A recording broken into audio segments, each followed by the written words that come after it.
right, everybody, welcome to B.O. Boys for Sunday, February 15th. Fuck it, it's a raw feed. We're doing it live in studio. I'm Clayton. Yeah, I'm Pat. Clayton, it is a huge weekend. It is a holiday weekend, and it is a weekend where there is a lot of yearning at the box office, a lot of yearning, and our fans are yearning for one man, the box office Heathcliff himself, the box office daddy, the legend, the icon, the one and only Scott Mendelson. Thank you for joining us for Wuthering Heights weekend.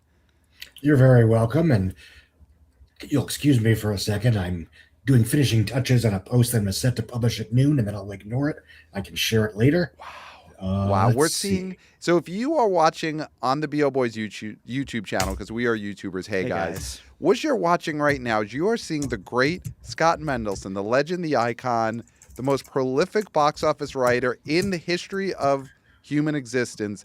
He is publishing a new article right now on camera. We're seeing it, Clayton. We're witnessing This is like Mozart. This is like seeing Mozart. Yes. Writing one of his piano songs. Yes, and then uploading that piano song to the internet. Yes. We and never. Realizing, God damn it, there was a typo in the head. That's what Mozart would have said. He would have said, "God damn it! God damn it, my This piano is supposed song to be is a wrong." D sharp, not an F minor." Yep. Exactly. Yep. I can't upload this piano song now. Yeah. We never ever got video footage because listen, he tried to keep a private, profile.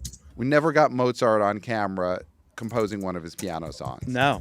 And we're getting to see Scott Mendelson tap away, upload, be frustrated. Mm-hmm. And that is why you have to subscribe to the B.O. Boys YouTube channel. You're not getting the full story otherwise. No, because if you're just listening to the podcast, you're not seeing it. You're hearing the clacking. Yeah. We're getting that for sure. Yeah. But you're not seeing the expression on his face right before he hits upload to his Substack. Yeah. And that is, of course, the outside scoop. And you are more now more than ever, morally obligated to pay for it. Yes. Oh, you owe this man a living. You owe this man a living. Yeah, you're seeing him make a living right now on camera. Yes. Yeah. This is sort of one of those things where this is something that this would be like a tier if it was like a Patreon. Yes. This is a tier. That's like a $100 tier. Yes. To see the box office daddy Scott Mendelson finishing one of his posts. This would be a tier that you would pay $100 a month for. Yes. And you're getting it for free right now on the B.O. Boys. Yeah. Yeah. If you want to charge $100 a month and give me $70, I'm not opposed. Okay, so now you're getting to see behind the scenes of a possible brand new business plan. Yes. Where the B.O. Boys and Scott Mendelson collaborate on the this collab. new tier. This is the collab. This is the X. B.O. Boys X Scott Mendelson, $100 a month. He gets $70. We get a taste. We get our beaks wet. Yep. And you get to hear and see clack, clack, clack, Scott Mendelson uploading a new article to his Substack. Yeah, this is huge. So he could be... my guess is we're witnessing Scott Mendelson upload an article about Wuthering Heights #1 at the box office. That is... yeah. Wow. It's a standalone for Wuthering Heights, and then I'll do the everything else after I do this podcast, and then after this one, I'm actually recording my own. Oh my God! It never ever stops, and that is the way we want it. That is the way we need it on a weekend like this. We need Scott Mendelson in Scott HQ, just in there all day. Family, you go do your own thing. Friends, I don't know yet. Doesn't matter. He's not reading a new book. All he is doing is focusing on box office, and that is what we need these days. So, Scott, we always start these episodes on a Sunday with Clayton giving us a plow, giving us the top 5 of the weekend. But since we have the legend himself here, Scott Mendelson, can you give us a plow? Can you give us the box office rankings for the weekend of Friday, February 13th, 2026? I guess I could, but the question is, will I? Wow. Okay, this is another tier situation. We're going to have to pulling the threads on the entire B.O. Boys schedule here on what is a B.O. Boys episode. He's saying why. Why? Actually, I was just stalling for time. L- Okay. Masterful. Number one, Wuthering Heights, $40 million over these are all 4-day weekend numbers, obviously estimates, blah, blah, blah. $40 million in North America, $82 million globally from an $85 million budget. GOAT, Sony Animation's GOAT, $32 million over 4 days. I think 47.50 worldwide, counting whatever it does on Monday overseas, but some of that's conjecture. Crime 101, which had a solid rebound on Saturday, 17.8 over under 18 million over the 4 days. I think 12 million overseas, but I have to double check. I mean, we'll talk about this later. It's still an incredibly expensive movie, but whatever. Send Help, $10 million in North America. Around 11 million over the 4-day weekend, 49 million after 18 days of release. The picture has done approximately 74 million worldwide on a 40 budget. Solo Mio, or as I like to call it, the kid-friendly G-rated remake of The Equalizer 3. They're both pretty good. Earned $8 million in its second 4-day weekend, basically jumping from its $7 million Friday to Sunday opening last weekend. It has now made 18.5 million after what will be 11 days, and it's going to be Angel Studios' second biggest live action movie after Sound of Freedom.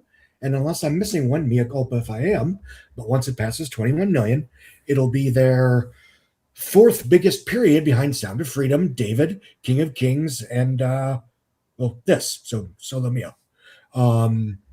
Homefront, I believe, made 20 in late 2024, but that's a conversation for another day. Unless there's anything in the 6 through 12. Oh, well, just so you know, Good Luck, Have Fun, Don't Die, Briarcliff, new Gore Verbinski film, which I quite liked, earned 4.1 million from 1,600 theaters. Unless I'm missing one, that's Briarcliff's biggest opening weekend ever. We're seeing a lot of that in the last few weeks. Last week, obviously, Bleecker Street had a $5 million opening for a K-pop concert film, but the film was Stray Kids something, and that film topped the domestic box office that Friday with 3.2, which was the first time that a Bleecker Street film had ever topped the daily, weekly, whatever box office in its, I believe, 11-year history. Vertical Entertainment pulled the biggest opening weekend ever last weekend, its biggest opening weekend ever, with Dracula, A Love Tale, with approximately 4.5 million. That picture only dropped, noting the holiday, it made another 3.6 million in 4 days for a $9.5 million 11-day total. It is now basically over under double the previous vertical high domestic grossers, namely Russell Crowe's The Exorcism and John Travolta's Gotti. And Markiplier Studios had its biggest release of all time. Oh, right. Well, will this be like the Rainmaker, where he sizes, it's never going to get bigger than this, so I'm going to retire now before I sell out? We'll see. There's your Arcane reference for the day. So Scott, by the way, Iron Lung has made 38 million as of Monday in 17 days. Wow. Pat, we just got plowed by a box office daddy. Wow. I mean, this is the weekend for it. We yearned for this plow. Drive me mad. Take any form, Scott Mendelson. Take any form. So we're going to get to that big movie, the number one. Let's go through some of these holdovers. Well, actually, I want to just quickly hit on a movie that you said you liked a lot from Briarcliff Entertainment. Good Luck, Have Fun, Don't Die, Gore Verbinski, 3.6. Tell us, this film, at the size it was made, is this a successful venture for Briarcliff Entertainment? Are they going to take a bath on this thing? No. I mean, unless they're lying to me, which is always possible.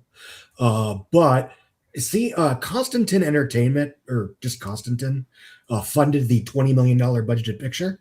Briarcliff is on the hook for domestic distribution, domestic marketing, and what have you. Obviously, this did not get a saturation level, promotional campaign. And again, it's their biggest opening weekend. Again, unless I'm missing something, but I don't think I did. Again, it's weird because I don't want to like pop champagne over a $4 million opening weekend, but we have a lot of smaller and or new distributors in the field that are doing their part to pick up the slack in terms of just a movies, Mm-hmm. films with varying sizes, scales, genres, budgets, and amounts of quote unquote star power and or marquee director value. And unfortunately, these are studios where if they get anywhere near 5 million an opening weekend, it's a party. Mm-hmm.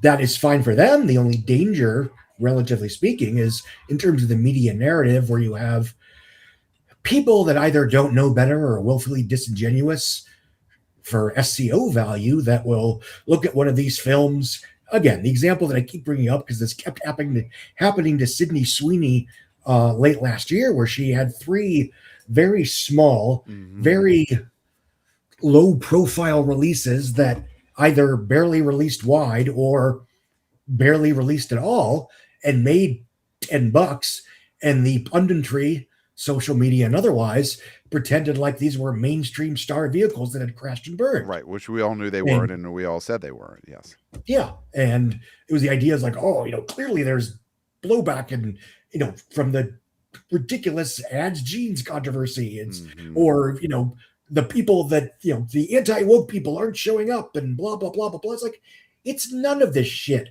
Nope. It's indifference, apathy, and not in a moral sense, but ignorance. If you don't know something's out, you can't even become interested in seeing it. Right. And again, she doesn't necessarily need my defense per se. As usual, I'm more about defending the discourse. But the second she had a real, honest to goodness star vehicle from a mainstream studio giving it their all, you have The fucking Housemaid, which has made $365 million worldwide on a $35 budget. Yep.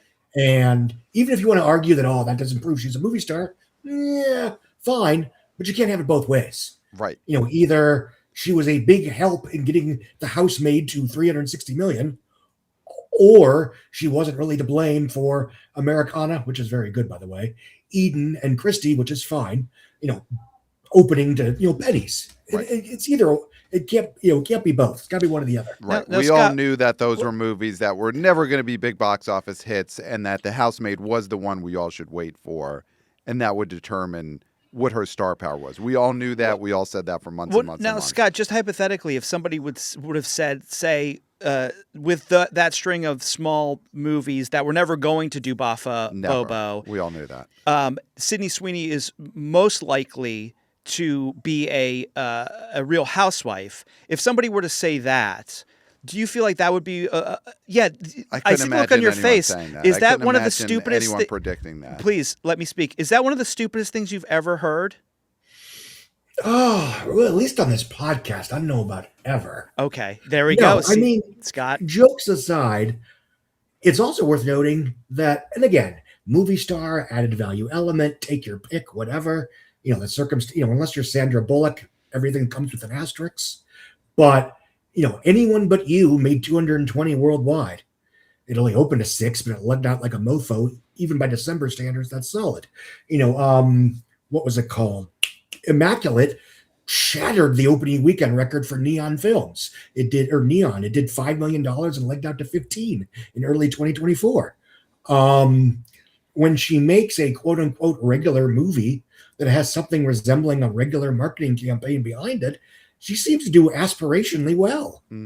And again, coincidence, correlation, causation, you tell me.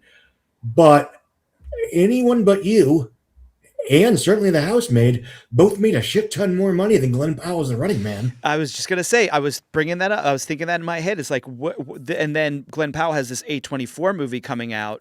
Which looks delightful. It looks fun, but and is it going to do anything? I mean, does he have that sort of drawing power that someone like Sydney Sweeney has?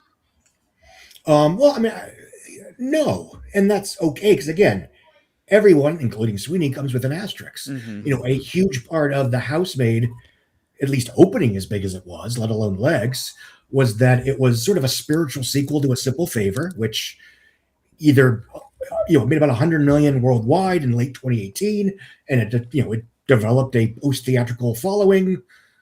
It's a lot of fun. And so this was sort of a spiritual follow-up to that in a skewed way. You had Amanda Seyfried, and I would argue this was kind of like a weird generational coronation type moment for her, in that the generations of people that grew up on Mamma Mia, Mean Girls, Big Love, Veronica Mars. Jessica's Body. I'm sorry? Jessica's Body. Jennifer's Body. Jennifer's I'm Body. sorry. Yes, Jennifer's Body. Yes, I keep forgetting that one. That's a perfect example. They are now old enough to be sort of the adults in the room, so to speak. And the same way we saw with Keanu Reeves and John Wick.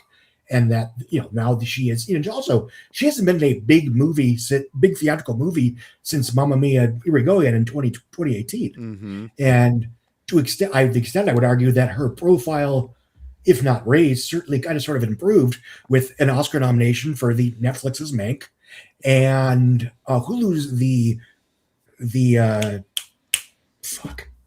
the one where she played the woman who holds the little pill like this. We all know that poster. She holds the little pill. I think it's a vial. Isn't it a vial? Little vial. Yeah, little vial. And I don't know if she won the Emmy for that. I should have looked this up.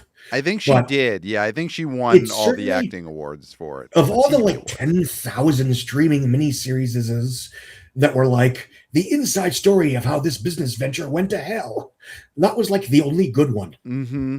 And other than Inventing Ava, which was not bad, but did well because it was Netflix and people watch stuff on Netflix, and because it was Shonda Rhimes, that was the only one that, as far as I know, got anything resembling ratings. Mm-hmm. I mean, all due respect to Anne Hathaway, no one watched We Crashed, or that's Jared Leto's star vehicle, but I digress. Nobody, whatever the Uber one with Joseph Gordon-Levitt, nobody watched that. Nobody watched that. You could make that again tomorrow, and people would also not watch it then.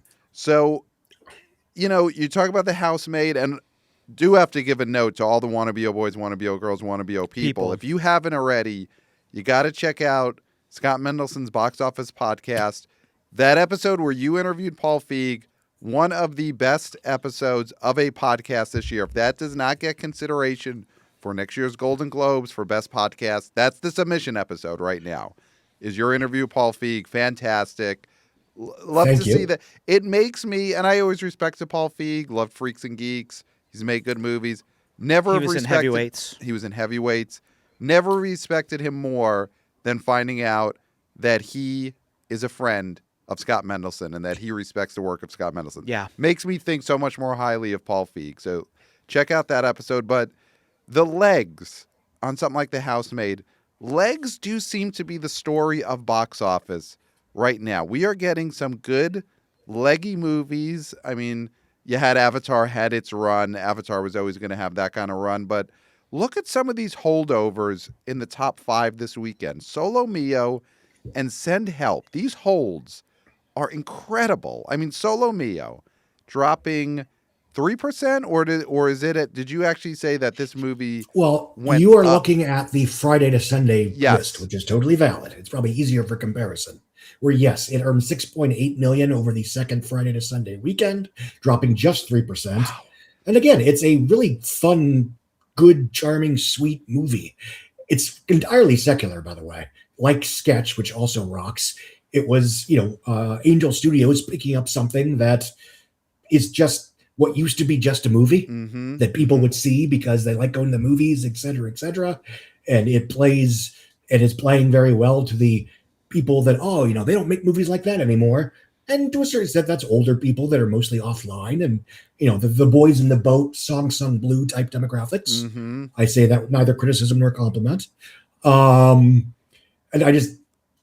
all that being said, I really liked it on its own terms. It's not like I had to grade it on an Angel Studios curve or anything. Mm-hmm. It's genuinely fun. Is Kevin James a heartthrob? Yes. I mean, everything is subjective. Let me put it this way. In a world where, understandably, Elle Fanning can be hot for Jack Black, it totally makes sense that Kevin James can be a heartthrob. Wow. Okay. I mean, this was a big test for him. He wanted to break the mold, not just be funny fat guy, not just be the guy who's in Adam Sandler movies because Chris Farley passed away young. He wants to be... Ouch! It's true.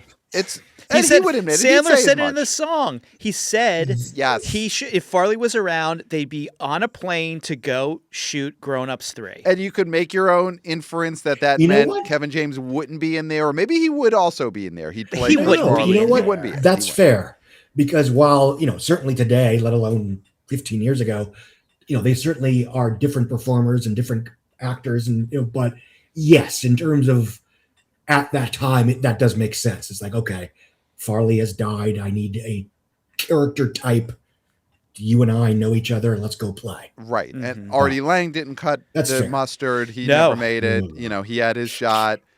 Farley's brother, he gets to hang around there, but he's not taking that spot. Kevin James filled that role, but now he gets to be an international lover boy after Solo Mio. I mean, do we think that this run is proving, hey, Kevin James, and listen, he had Hitch, and he wasn't able to follow up Hitch with other romantic lead parts, but this might be what he finally needed to become that guy, to become the romantic lead.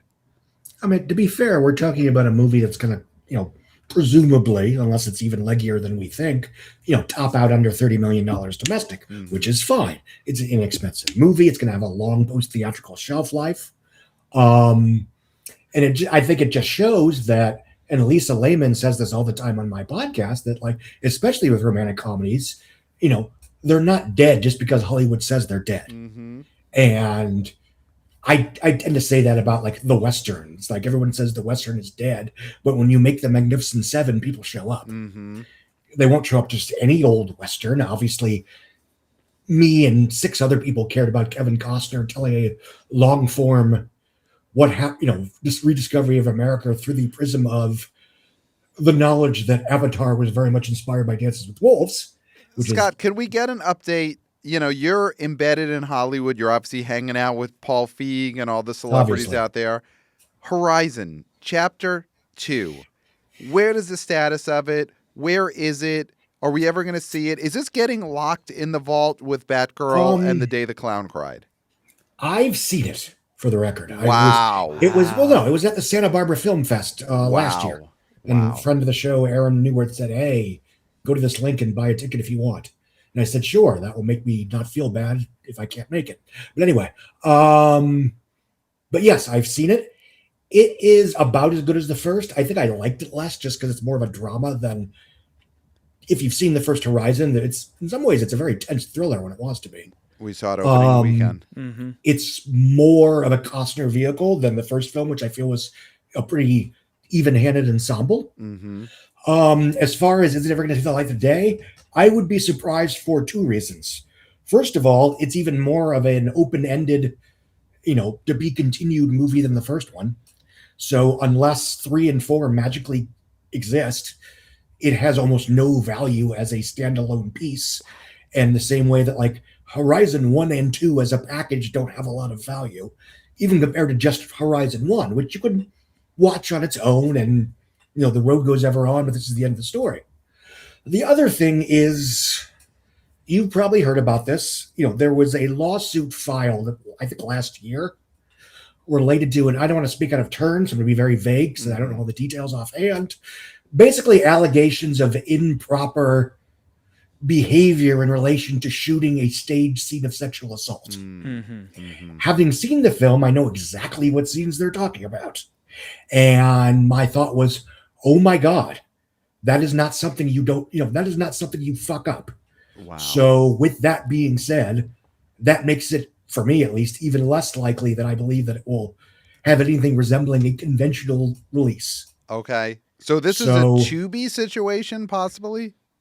I don't think even Tubi, because someone's got to pay money for it. Wow. No, this is bootleg. This is Bootleg City. This is, you're going to find... This is an I Love You, Daddy. Yeah, this is I Love You, Daddy. This is I Love You, Daddy. This is... I think I have the DVD screener of that somewhere in my closet. One of these days I'll watch it. We tried, just full disclosure, we, I think, attempted to watch that movie twice. Over a 2-year period. And couldn't get fell asleep both it. times. Yeah. Yeah, that's fair. Yeah. Yeah. But we did try. So if your insomnia medication isn't working, maybe pull that out. Yeah. Go to Pirate Bay and find I Love You, Daddy and put you right out. So... okay, so then Solo Mio, though, holding really well. This is great. It benefited from the Valentine's weekend.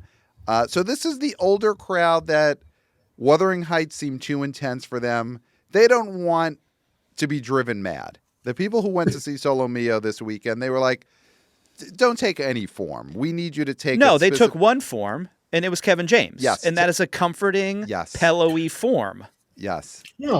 And they also were, able to enjoy, wow, I am happy that Allison Hannigan still looks just as hot as she used to 20, 30 years later. Score.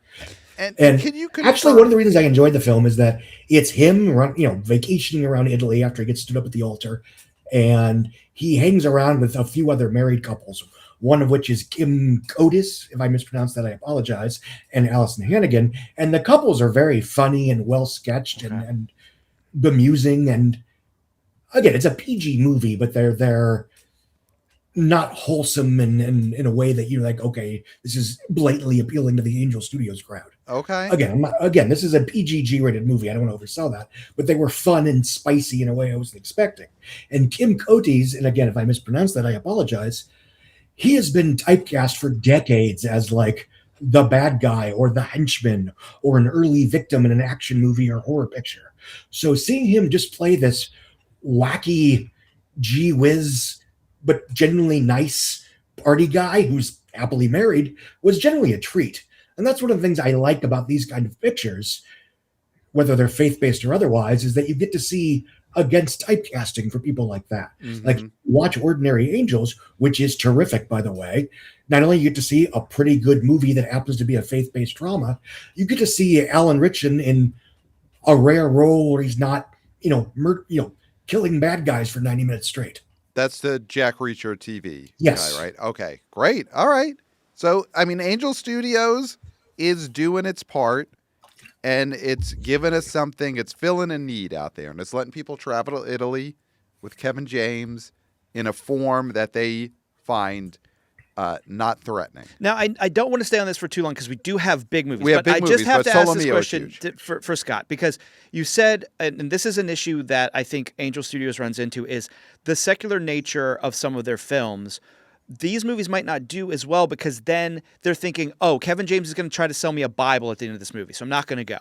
Should they do this is a Angel Studios and then a No Angels Studios? It's the same thing. You just add a little thing. That way they know it's secular, right? So sort of how Happy Madison tried out Spooky Madison or Scary Madison, right? I think it was Scary Madison to do a horror movie. Do they just add No Angels, they just spray paint it at the beginning of a secular movie and so people know?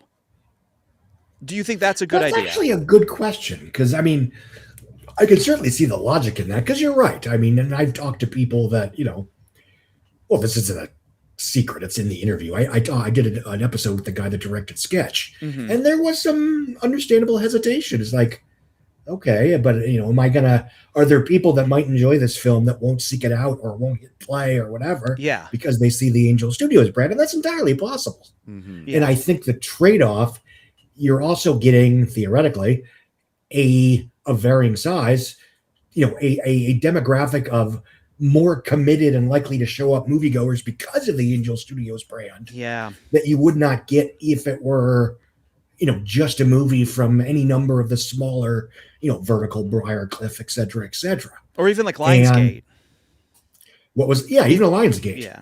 And the danger, of course, is in having like in Elseworlds, pick your joke, Elseworlds or whatever, or that don't worry, gang, this one's secular, is that you risk turning off and or annoying the devoted, metaphorically and literally, that you already know will show up and spend money and et cetera, et cetera. Yeah. So you don't want to chase off the fan base in the pursuit of the agnostic and probably never going to be all that interested anyway. Yeah. That's sense. very true. So Devil Studio for secular releases is probably not the way to go. A full-on name change to Devil not Studios. for Angel. Yeah.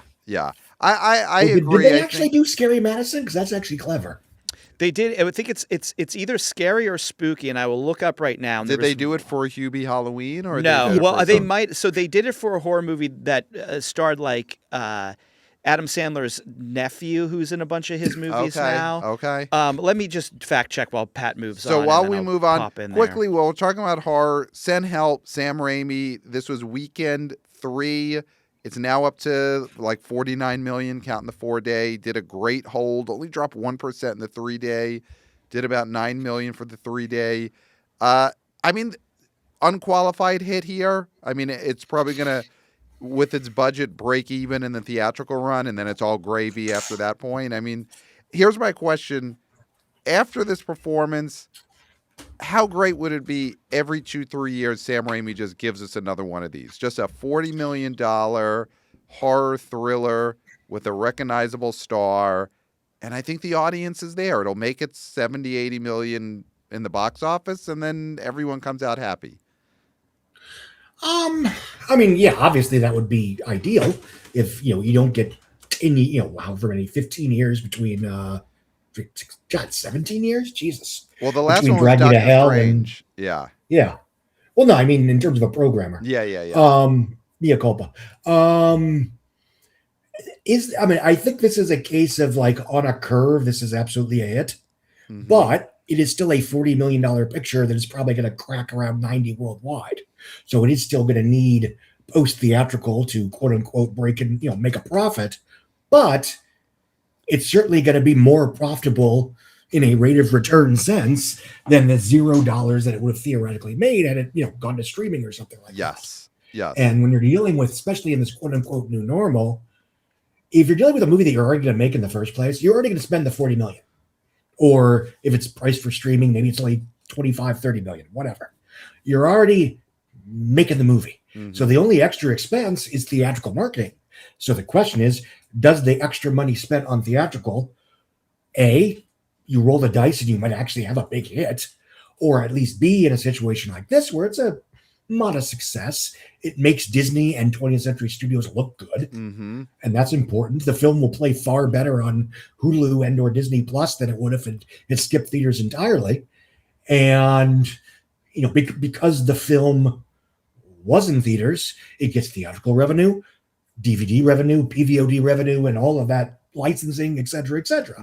So at the very least, you treat the theatrical release as a glorified marketing campaign for what comes next. It's more. This is a Disney release. It's more likely to be a ride at Disney World because it went to theatrical. I mean, we could see the send help experience at Disney. Well, yes, and Lisa was right, and hopefully we'll see the same for the Testament of Anne Lee. That would go perfect with Frontierland. Yep.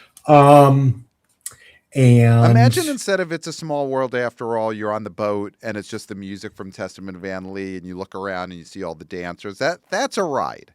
That's a ride, and it's only a ride because it got a theatrical release. If that was a streaming only, no one would want Testament of Anne Lee experience to replace It's a Small World. Absolutely. Yeah. But no, it would be great if Disney, to a certain extent, would let Fox be, I know they're not Fox anymore, humor me, let Fox be Fox again, which is like every month they put out a mid-budget movie. Yes. Some of them will do well, some of them won't.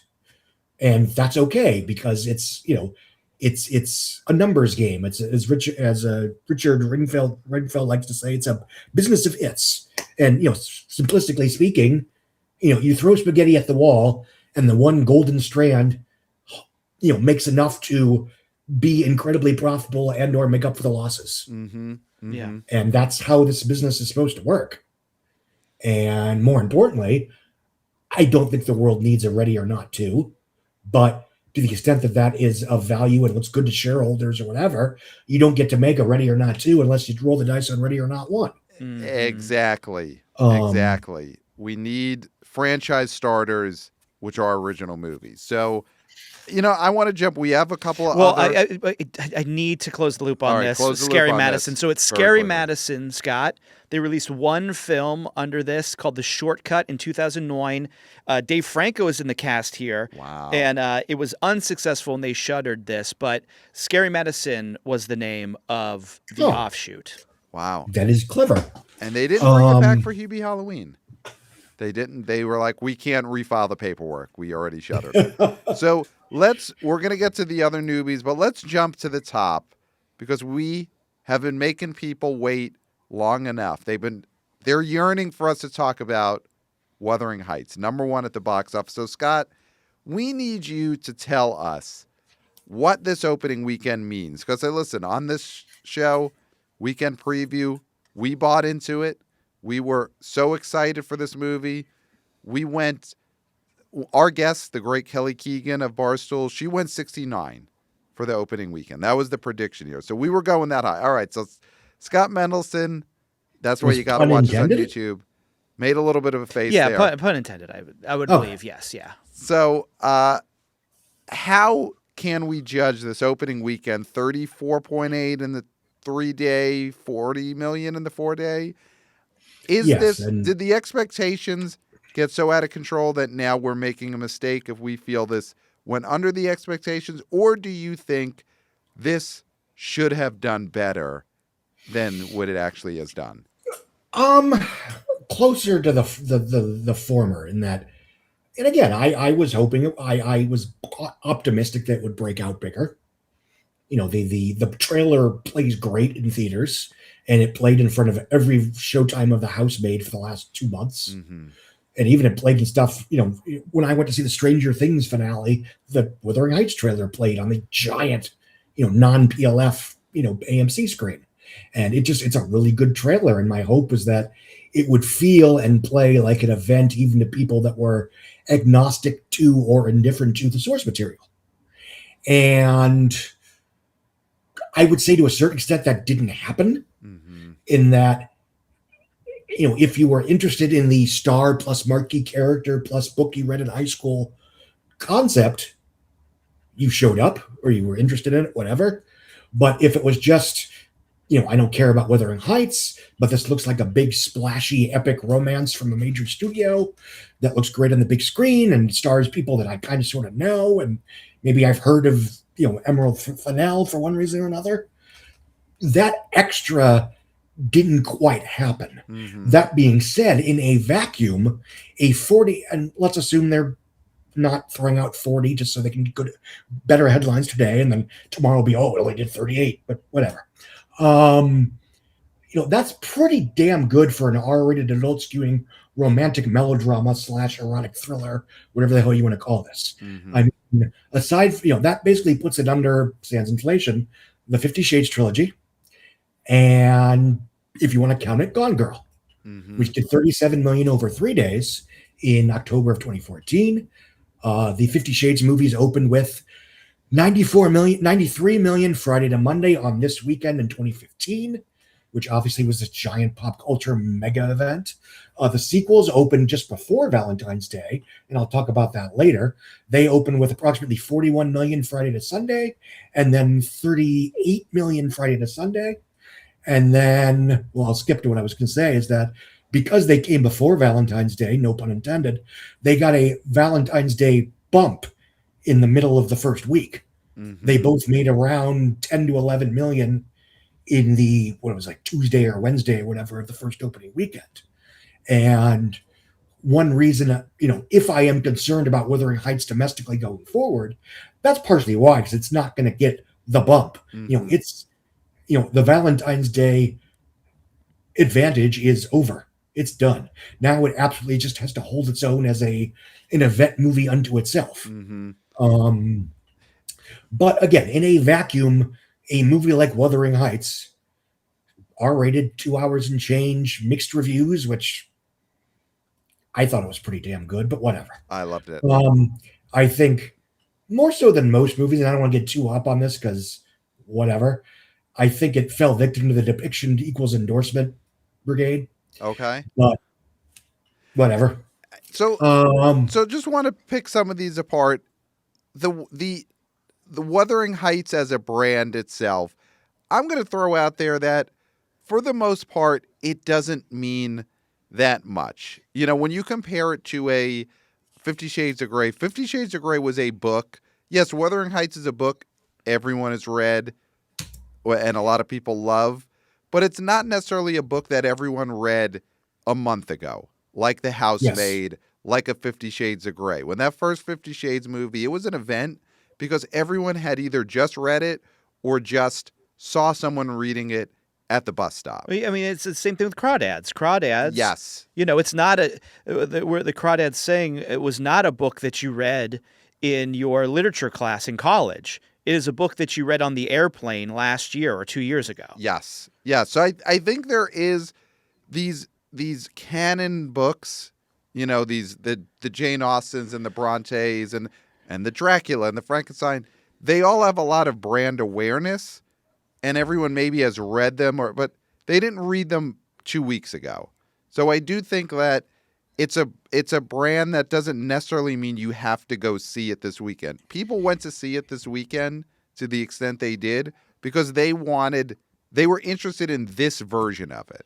Because there's a version of this that's just on television, on a BBC miniseries. I'm sure if you pay for the PBS streaming service, you have 5 different versions of this over the last 50 years to choose from. Yes. I'm assuming. Yeah. They wanted this Wuthering Heights. Because there's a Wuthering Heights, that's a streaming movie. That's a Briarcliff Entertainment movie that opens to $2 million. So I do think, again, I think Dark Castle probably has put out some Wuthering Heights cheapo. Right. So I do think this is a success other than it is going against the hype and the wishing that we had going into this weekend where we did want to see this open to $50-60 million. And also this did really well with the Prime demo, which is 18 to 25. Yep.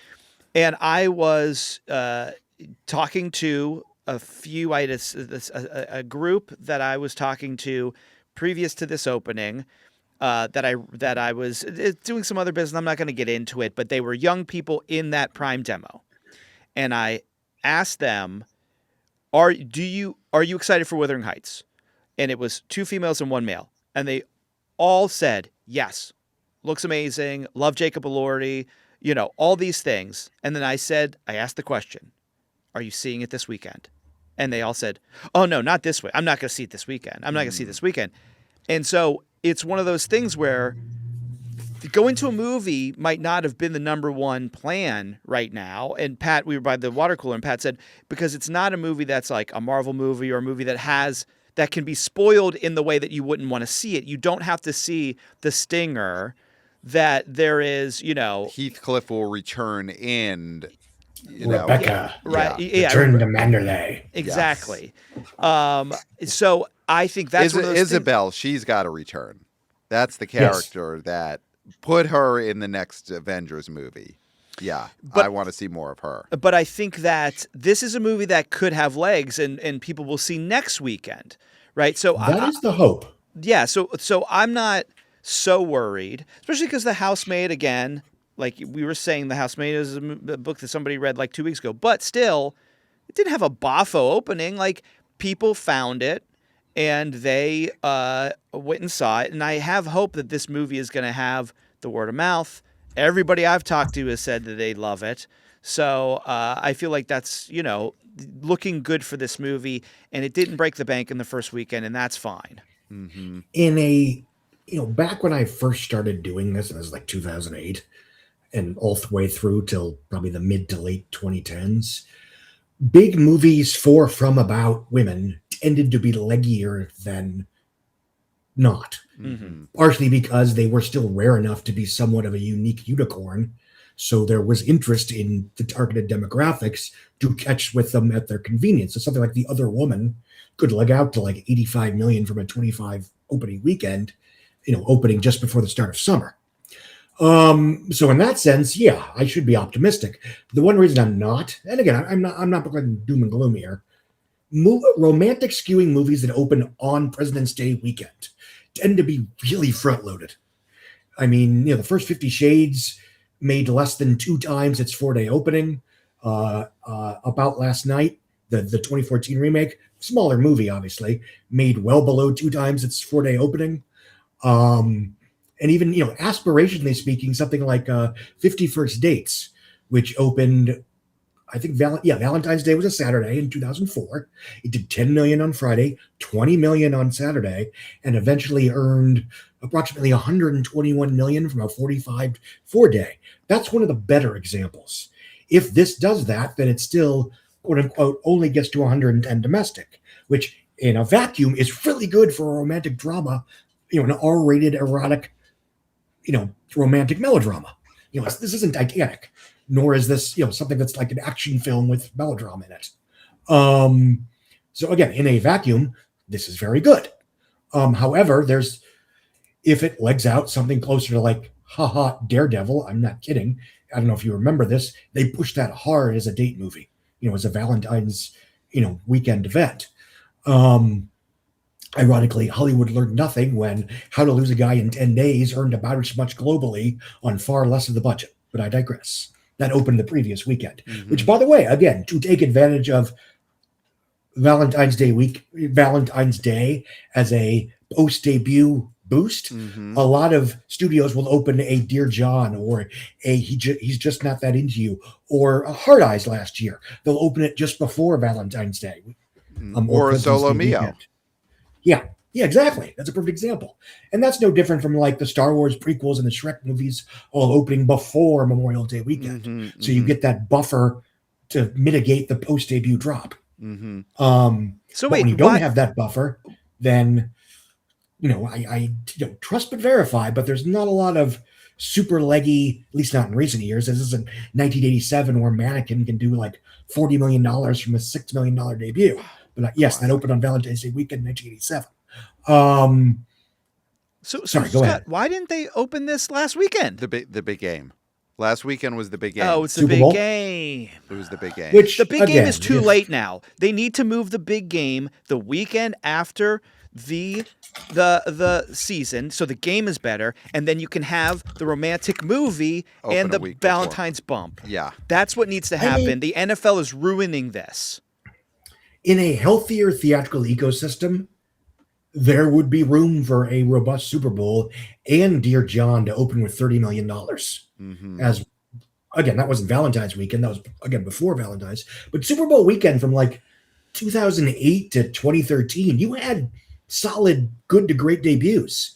Dear John, Hannah Montana, Taken, which is like stereotypically speaking the most macho movie you could ever slot on Super Bowl weekend. Yeah, opened at $25 million in 2009. It's some of this is audiences showing up to the movies less often just to go to the movies, but some of this is a fear, cowardness, whatever cliche you want to throw out on the part of the studios, not being willing to put something remotely big on a weekend where it's not automatically the only game in town, if that makes sense. So Margot Robbie, so she was Barbie, biggest movie of the year, 2023, right? That was summer 23. Yes.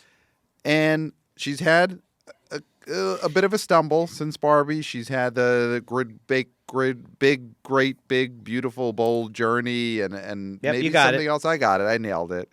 And did she have anything else since Barbie, or is that the only one? But she hasn't capitalized. I think that's the only thing she's done. She hadn't capitalized on Barbie in these last 2 years. I do feel like this rights the ship for Margot Robbie. Whatever this legs out to, unless this falls off a cliff and we end up looking at a Wuthering Heights that ends up making $65 million domestic, then you start to look at, oh man, this was not a success for her. But if this gets to its 80, 90, 100 domestic, I think then Margot Robbie could officially say, post Barbie hit, she's on solid ground as a movie star going forward.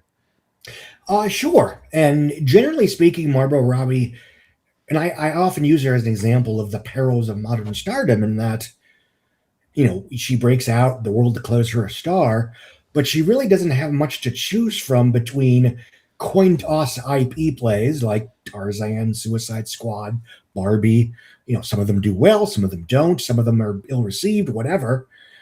And like year-end awards pictures that are likely to be more talked about than seen, stuff like Babylon and Amsterdam. There's not a lot of in-between because even something like Focus, which was unique in 2015, is now like non-existent. So this is probably the closest thing she's had since Focus to what you used to call just a movie. And then it cost $85 million, but a decade ago it would have cost 60.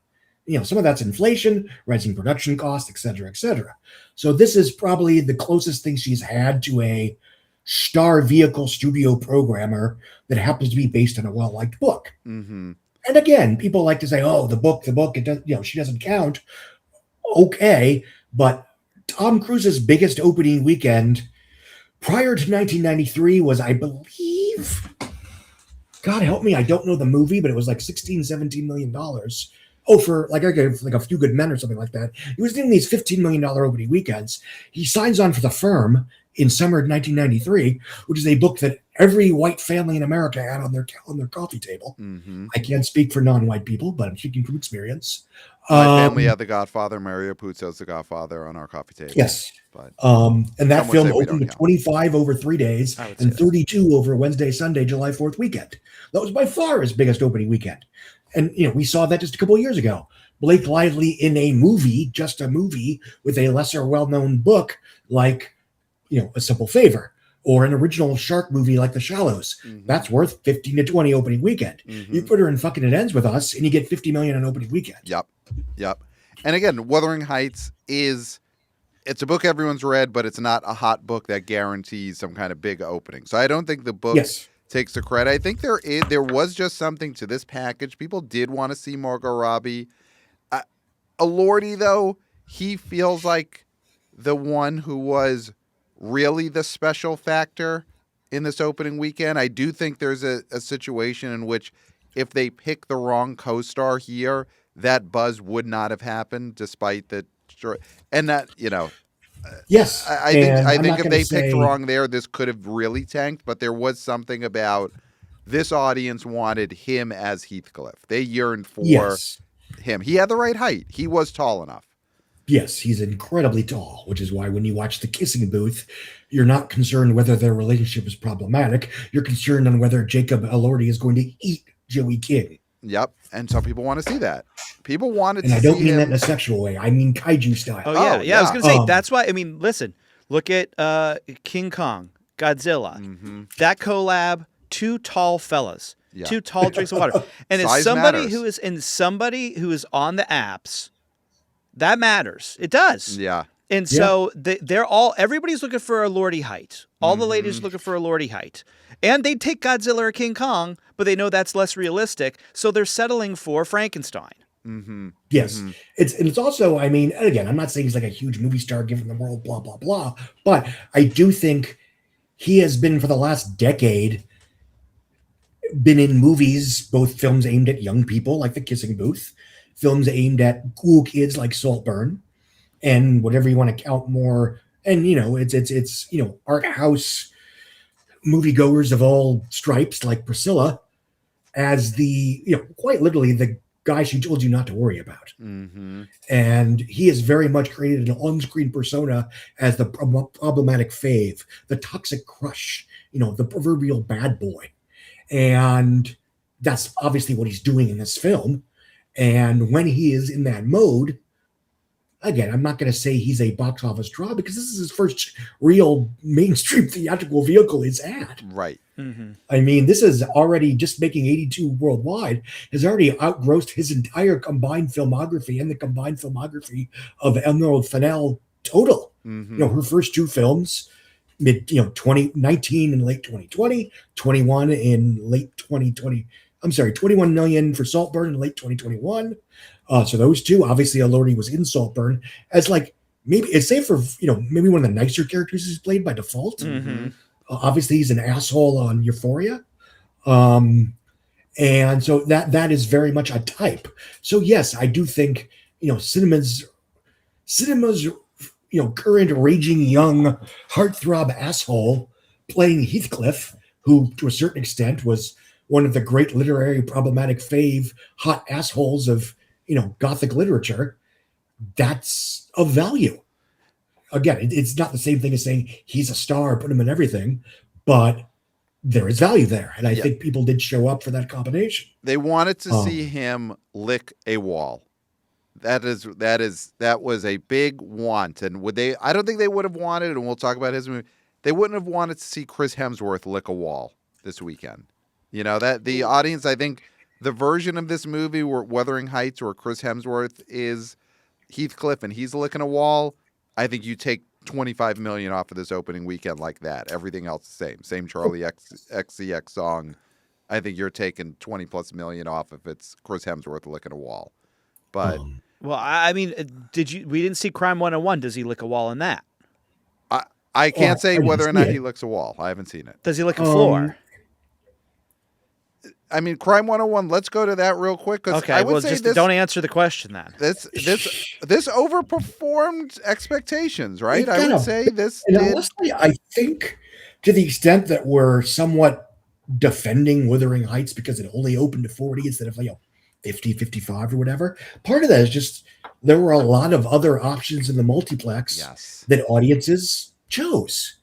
And it was the same thing that we talked about when Avatar 3 opened. It's like, okay, it only opened to 89, boo-hoo. But when Avatar 2 opened in December 2022, the next 4 biggest grossing movies grossed 12 million total. Mm-hmm. And theatrical, and I think the ecosystem at large, would rather have an Avatar that only opens to $90 million alongside a bunch of well-performing programmers and competition versus an Avatar that makes 134 in an otherwise empty ecosystem. Mm-hmm. Yes. Yeah. Yes. So if we were talking about Wuthering Heights only opening to 40 with nothing else in the marketplace, then I'd be a lot more concerned. Mm-hmm. Mm-hmm. But yeah, Crime 101 had a solid Saturday uptick. Did 17.7 over 4 days. By non-MCU Chris Hemsworth standards, it's actually pretty good. I mean, I think it might be his biggest it's based on a novel or a short story, but I think for a non-Marvel, not based on a big property, this might be his biggest opening. It's got to be. double-check me. Yeah, it's got to be. But it's still a $90 million movie. And if Amazon wants to be treated like a major studio, they have to play by the same rules as everybody else does. Mm-hmm. They don't get to release a $60 million Chris Pratt movie like Mercy that only grosses barely 50 worldwide and said, oh, no, but streaming, it doesn't count. Yeah, we sell enough toilet paper, it doesn't matter. Yeah. But at least it's not the same version of what would have happened with Apple, barring F1. But the Crime 101 that happens on Apple never goes to theaters, drops on Apple, and no one ever knows that it exists. There is a great action movie called The Lost Bus that people don't know exists because it was Apple instead of Amazon, as opposed to the version of that opens to $18 million and then people watch it on streaming. Yeah, you could see if Lost Bus would have gotten the sort of release that Crime 101 got. Opens to 18 to 22. Opens pretty much like the same, maybe a little bit higher. Yeah. So this, we can't grade them on a curve, but there is still something to this movie is going to make its 30 to 50 million in box office, and then that will matter when it's on streaming. And I would be more forgiving, for lack of a better term, if these were movies like, Blink Twice or Challengers, as opposed to films like Mercy and, frankly, Melania and Crime 101 and Masters of the Universe, that, if I may be a bitch for a second, are basically white boy fantasies that are propping up what conventional wisdom says makes money, regardless of what actually makes money. Mm-hmm. Yeah. Mm-hmm. Very true. And if they are using the streaming curve, the Prime Video curve, to continue to sell the lie that Chris Hemsworth is a movie star, or that people love He-Man, or whatever, then, or that, a movie like Mercy, which is basically AI is okay, and the real problem with corrupt police officers, with corrupt law enforcement, is the guilty black cop. Is He-Man going to be a giant disaster? Masters of the Universe opens that first weekend in June. I do not listen. We are Gen X. We are the He-Man generation. I'm Gen X. Grew up on He-Man. No, you're Dragon Ball Z. Don't care at all about this movie. I do not think this is catching the right nostalgia wave. But what do you think, Scott? Is this going to be a early summer bomb? Yeah. I mean, I don't think it's going to do like Pluto Nash numbers necessarily. Okay. But considering how much this apparently cost, and I assume some of that's decades of development because other studios kept making the same stupid choice. Sony says, oh, this could be a franchise. Netflix goes, oh, this could be a franchise. Now Amazon's, oh, this could be a franchise.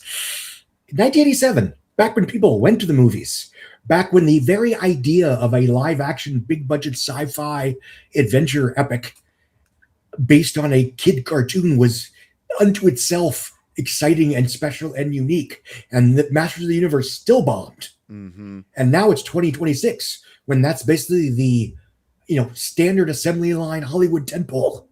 Yeah. One of my early box office awakenings before the real sort of awakening that happened in summer of 89 was the Masters of the Universe movie, seeing it, thinking it was amazing, and then figuring out that it bombed. Yes. And being so shocked into reality to be like, okay, I need to dig deeper into this. Yes.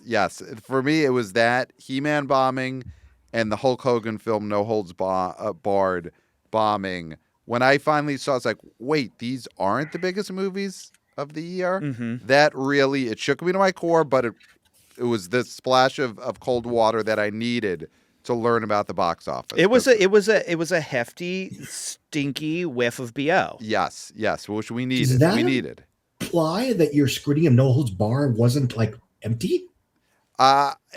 You know what? To me, I saw it as being a full house through my eyes, through those 7-8-year-old eyes. Every seat was taken, and then I opened up the New York Daily News that Monday morning, saw the box office top 10, and then it hit me. Wow. Mea culpa. It did do a $5 million opening in 1989. Wow. Which, do they have I can do the math later, but actually, I can do the math right now. Give me 10 seconds. Wow. And then I need to be slowly wrapping up. Live on air, Scott Mendelson doing the math on 1989's Hulk Hogan star No Holds Barred, which opened in June, right? June that year? This is definitely the weekend for it. This is the weekend for quickly, it. because while you're doing the math, we do have to set up Goat. Goat came out and did very well. A kid's film. Zootopia is still going strong, and now we have some more talking animals. I mean, this is a great opening for Goat. Yes, it is. It's terrific. It's Sony's first original non-sequel, call it what you will, animated theatrical since the Emoji Movie, which even that's a brand, obviously. You can argue NBA is a brand in Goat. I don't know, a Roarball. I mean, it's anyway, point being, for an original non-sequel, not based on a book, blah, blah, blah, animated film, especially one not from Disney, to open with $34 million over 4 days, that's almost aspirational in pre-COVID times or pre-Coco times. Yeah. Coco was the last, non-sequel, non-original that wasn't based on like an E+ IP like The Grinch or Mario Brothers to pull anything resembling big numbers. It got an A from CinemaScore. It got decent reviews. It got a 5 out of 5 from PostTrack. It went way up on Saturday. Legs. I am optimistic that it can be leggier than a quote-unquote date night movie, just that opened on this weekend. 100 million looks pretty easy domestically. Wow. Overseas, we'll see. And this is a big win for Sony Animation. Yeah. So would you right now, Scott, if you had to predict what will make more domestically that open this weekend, Wuthering Heights or Goat? It seems like you're leaning the Goat. Domestically, I'm leaning to Goat. Wow. Now overseas, and this is, I apologize, I have to slowly sneak out after this, but overseas audiences have been more encouraging than we have over the last few years in, frequenting adult skewing just a movie dramas and thrillers and etc. Hamnet has made 80 million worldwide. Mm-hmm. And that has always been the case for erotic thrillers and or psychological sex dramas. Basic Instinct made 350 worldwide. Gone Girl made 367 worldwide. The first 50 Shades did 166 domestic, but 566 worldwide. And obviously The Housemaid, which, by the way, the overseas numbers are in, it has now made 372 million worldwide. Wow. That's bigger than fucking Gone Girl. That's wow. amazing. Unless I'm missing something, and I'll check later, it is the biggest grossing erotic thriller ever made. Wow. So, real quick, and we know you have to go. You have many things to do, Scott Mendelson. We just want to get a quick looking ahead. The Bride coming out in a month, or what? First week in March. What is your temperature check right now on The Bride? I've seen this trailer everywhere. It was playing before Wuthering Heights. Is this a giant disaster? Is this a Mickey 17 in waiting, or is this a possible breakout? No, and again, there might be something in between because, it certainly is being sold as a demographically specific event film for women and girls and, fans of the good for her subgenre, if you will. And again, neither criticism nor compliment, in a way that Mickey 17 was just a movie. And it looks fun, which there's a case to be made that Wuthering Heights, relatively speaking, it's we can debate how fun that movie is. Yes. The Bride is selling itself as escapist. Basically, it's selling itself as the movie we all thought Joker 2 was going to be when we heard Lady Gaga be cast as Harley Quinn. But that's a conversation for after we all see the movie. I'm not saying it's going to pull like weapons numbers or anything, but I do think it is, on paper, has more going for it than Mickey 17. Okay. Yeah. And you said, you mentioned this Gaga. This situation here with Jessie Buckley in this role. Frankly, not to disclose too much about my preferences, but like this is a dream girl situation for me. Right. Yeah. And so I think there's people out there like me. Yeah. Who will be seated for Jessie Buckley as the bride. Yeah. Because that is their dream girl. So, Scott, you have got to run. Is there anything else you want to say about Wuthering Heights or No Holds Barred, the Hulk Hogan movie? We need that math. Oh, yes. I did the math. This is going to depress the hell out of you. No Holds Barred, adjusted for inflation. Again, no PLF, no whatever, all that nonsense. $15 million opening weekend. Wow. And if that had been a country, et cetera.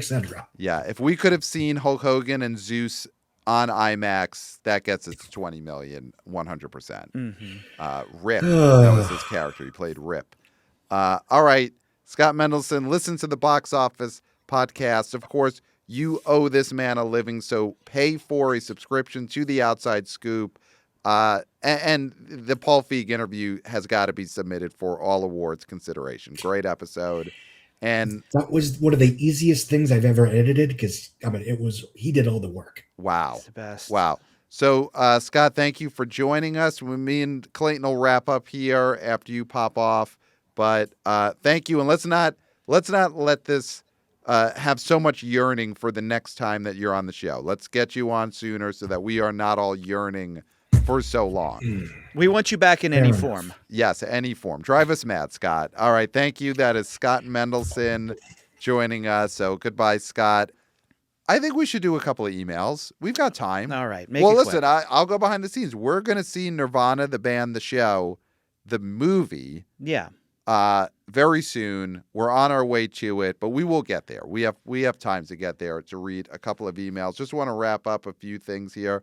We got an email about the big game commercials. We did miss one that someone wanted to bring up. Supergirl, Superwoman. Well, wannabe oh boy Jason writes, Adrian Brody commercial. I was driving while listening and may have missed it because of traffic. Not sure you mentioned Adrian Brody's commercial during the big game. I wanted to turn it off. After that Oscar speech, I honestly never want to see him in anything again. I don't want to buy anything he's pitching. Was it just me, or do you think this is common reaction now among movie fans and other BO people? So Adrian Brody was in a commercial for, I don't remember. Unless it was a commercial for Big Red. He chews up a big stick of Big Red and then spits it into his wife's hand. That's the only commercial I'd want to see. Again, I was watching Atomic Abe. Yeah. So I didn't see these commercials. I had to watch them on YouTube afterwards. And he's not on my radar right now. Okay. I do think that... Yeah, nobody likes him. Nobody likes him. He is someone who has squandered now 2 Oscars. And you know what? In another 15 years, he's going to have another movie. We're going to give him another Oscar, and then people are going to hate him immediately. Yeah. And because we don't learn our lessons. We don't learn our lesson. Could you believe that he's won an Oscar again and he still couldn't get the Jamaica Man movie financed? Because that's his passion plays. He wants that character to get a 90-minute. Well, Above Average owns it. Oh, that's what Lorne Michaels owns that character because he did it on SNL. Yeah. So he's keeping that block. You sure it wasn't like in It's Pat situation where she brought it in from the Second City or something? Right. Was that an Adrian Brody character that he brought to SNL? That he did at Improv Olympics? Yeah. We got to look into the rights of who owns the Adrian Brody Jamaica Man character. But I agree. Either way, he does not have the popularity to get that movie financed. No. So we got an email from Chris, who wrote, thank you for the truth. Hey, guys. I was so pleased to hear Pat shit all over the upcoming Cliff Booth movie. That trailer came on, and my wife is babbling about something, and my daughter was tugging my sleeve about another thing. Wow. I immediately shushed those women. My God, what I suffer through. Sometimes I feel like no one understands my struggle, but I digress. I watched the trailer, and like you, Pat, I was disgusted. It looked like total dog shit. Pitt looks ridiculous. Terrible, just terrible. I'm not joking when I saw Once Upon a Time probably a dozen times in theaters that summer. I loved it so much. But who gives a shit about the continuing adventures of Cliff Booth? Anyways, glad to see you guys have eyes, ears, and most importantly, a brain. Hopefully your voice will drown out the cacophony of superficial morons who claim to be excited. Cheers, fellows, from Cliff. So Cliff, on my side. Do you want to really align yourself with Cliff here? Well, Cliff starts out this email in Chris wrote it. Cliff is the character. You said at the end of this. I did. I may have said that. Okay, thank you. Okay, so cheers, fellows. Chris. This is from frequent wannabe oh boy emailer Chris. Okay. Writing about our shared dislike of the Cliff Booth movie for Netflix. There's some. This is colored by some anger issues, Chris. Okay. Not to call you out, not to therapize. This is not armchair expert. I'm not Dak Shepard. Though you would like to be reclining right now. I would love that. Yeah. I think that maybe look into what you're actually angry about and deal with that before you're going off on this Cliff movie is all I'd say to Chris. Okay. Yeah. All right. Definitely. Ad for BetterHelp from Clayton. So the great Sean the alcoholic, he wrote, send help as a subject. Hey guys, boots not quite on the ground report. I saw send help in 4KD. The seats felt like I was getting on a roller coaster while my feet rested on a bar. The ground was too far away. I felt like a child sitting on a handicapped toilet. Big game. This was before and then he says this is before big game weekend. Don't forget to gamble this weekend, but try to get your parlays in during the trailer. Sean the alcoholic. P.S. I adore Rachel McAdams. So we have heard this. The 4DX. You said 4KD? He wrote 4KD. I am reading what Sean the alcoholic wrote. He wrote, I saw send help in 4KD. Okay. Maybe where he lives, it is 4KD. Okay. I'd love to get more information on the 4KD. Because it sounds like the reason why... Possibly this is a format that Sean the alcoholic has invented in his town. Or, him and his buddies have rigged something at some local theater and they call it 4KD. It could be a knockoff 4DX. It could be. So let's see. We got one from Daniel. So this is an email from Daniel who describes himself as a wannabe oh boy gamer and millennial. So he writes, how old are you really? Hey guys, I was listening to talk about studying gamers. Noticed something alarming. And he says, first off, I would like to offer my body to science to be studied when I inevitably pass from my case of joystick thumb. It's a very real and painful disease that will take my life in the next 40 to 50 years. Thoughts and prayers. Thoughts and prayers, Daniel.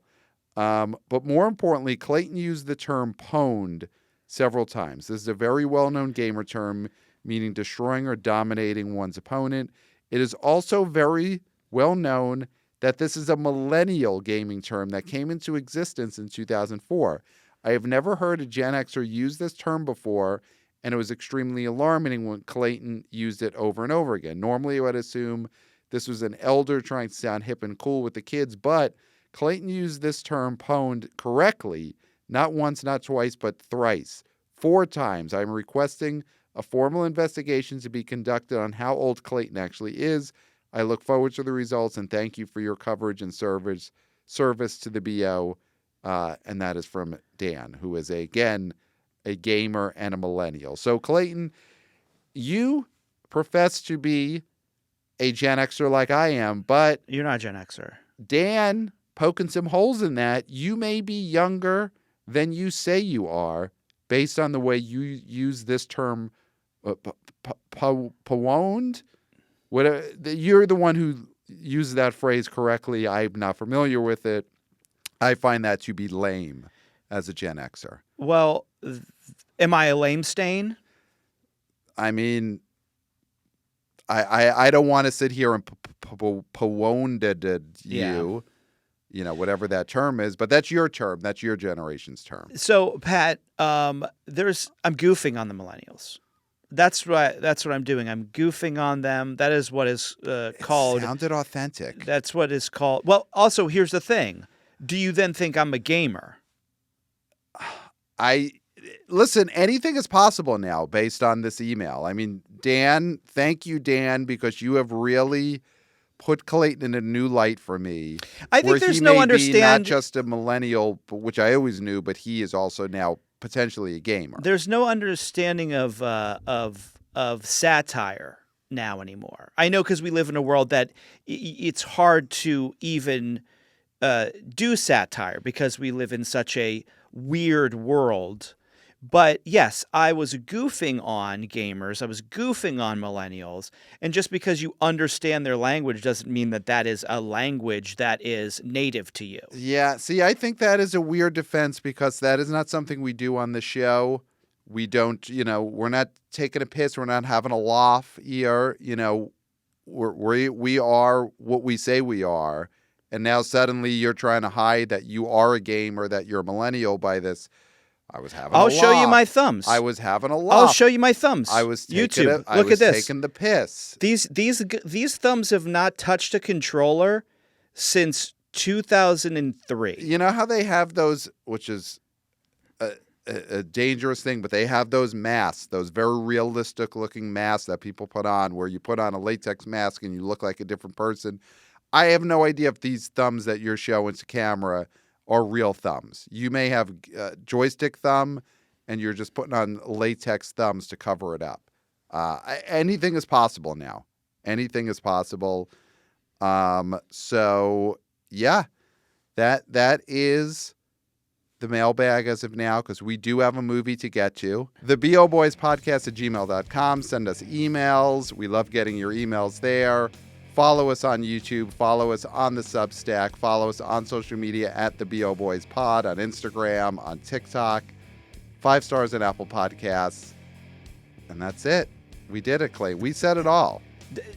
I said it all. Obviously, I said too much. Way too much, yeah. Except for 834. You can never say that too many times. Not a rallying cry. And otherwise, I guess that's it. There's nothing else to say. Nothing else I could leave. Except for, until next time. We'll smell you at the box office. Nailed it. Hey, guys.